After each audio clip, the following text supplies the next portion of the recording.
Let me get Tony. Tony, I see Tony there, Matsuni. Tony, let me get what is going on inside of your head. People are just quiet. Only quietness means thoughtfulness and thinking.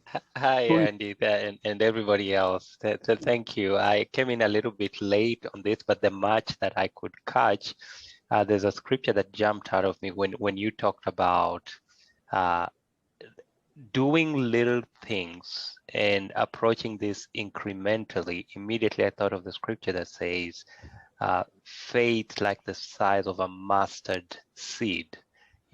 As little as a mustard seed is, it's that kind of faith can move mountains.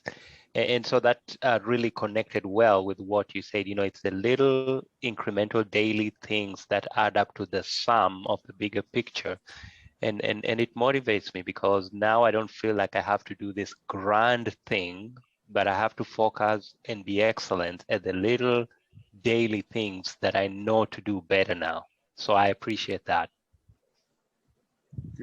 good, good. I think most of us really try to do we try to do a one massive revolutionary transformative exercise, and it frustrates us because that one transformative moment, it just constantly eludes us. So we bypass the small incremental issues in search of that one revolutionary transformative moment, and the more it eludes us, the more frustrating we become. So if we take those small issues, I think I always talk about, I think it's Brailsford.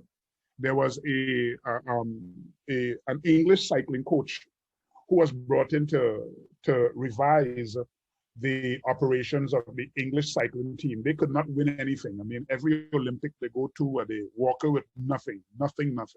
And this guy called Brailsford took over the cycling team, and he made the comment, listen, you don't need to make overwhelming changes. All you need to do is just master the small areas and allow those small areas of mastery to accumulate into massive changes. Those little things he did. And so he changed the pillows. He told them to go to sleep earlier, and small things. Go to sleep earlier. Change the way in which you use your bike. And after a while, the English cycling team won several gold medals, and this guy became very, very popular for utilizing this simple little theory.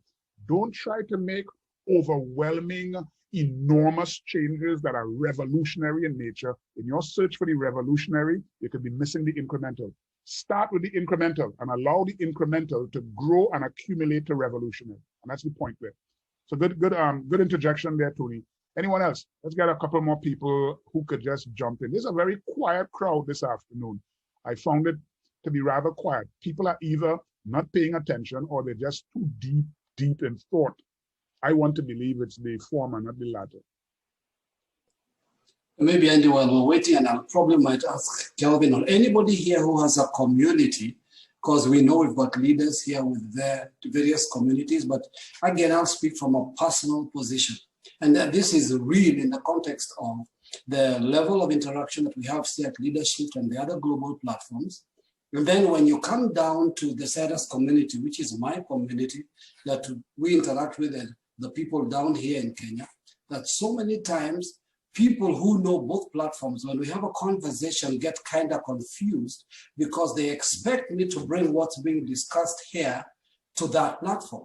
And so it's almost like, how come when you speak at those other platforms and the discussions you guys have, but when you come down to speak to the community here, you seem to be almost in their context, dumbing down the vocabulary, dumbing down the context. And then I said, now that's the thing. What we are building here is incremental. We are looking for response, we are looking for traction, we are looking for movement, we are adjusting as we go along. But on the other platforms, we are dealing with whole concepts that have to be broken down. And I don't know if anybody else here is having that kind of an interaction with their own communities. Charles, what I would say, we have been on a journey of change and course correction for a while at our church community. And it is something that happens incrementally, as Andy says. It's important to appreciate where people are in order to take them where they need to go. The law of our perception. I have a saying, you cannot just tell people they are a new man unless you teach them how God got rid of who they used to be. And so I think we see this principle in the death, burial, and resurrection of Jesus. Something died that someone may live again. And it is a process. It is a process. And I remember I had this, I was pastoring this particular church at one time, and I was so much into new things and bringing new ideas to the church. I was just being fanatical, and it ended up hurting some people. And sometimes I wish I could retrace my steps, because I wish I had known then what I know now. You know, dealing with people, and it's something you got to be careful with, and you must. There's a process of unlearning before you learn, you know, and we must gently do this. And one of the things that we have done is that we've targeted the thing that is important to all, the thing that's fundamental, and that is why we have focused on this idea of redemption to begin with. Because if you understand who you are redemptively, then it's going to affect, you know, how you do church. It's going to affect how you do life. It's going to affect your view of eschatology. It's going to affect your view of everything else. There has to be a starting point. There has to be a starting point. And for me, I have found that the whole question of redemption, understanding how He has redeemed us, understanding basic things like who God is, who I am, you know, how I relate to Him, affects everything else. It's going to affect your family life. It's going to affect your marriage. You know, in other words, it's going to affect your heart. And once your heart is changed, then the various forms of expression will take place. You know, but I've been there. I can tell you stories. But I've been there. I know about being too radical, and I know about doing it incrementally and seeing change. You know, we have found ourselves in a place now where I was saying to someone yesterday, I think it was Dustin, you can almost come in and say any new thing without getting opposition.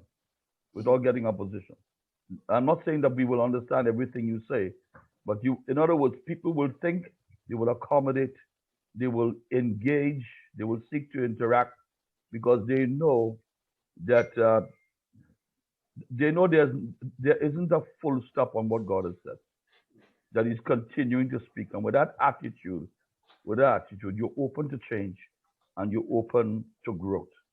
You know, I think it's a good place to be. All right, thank you, Calvin.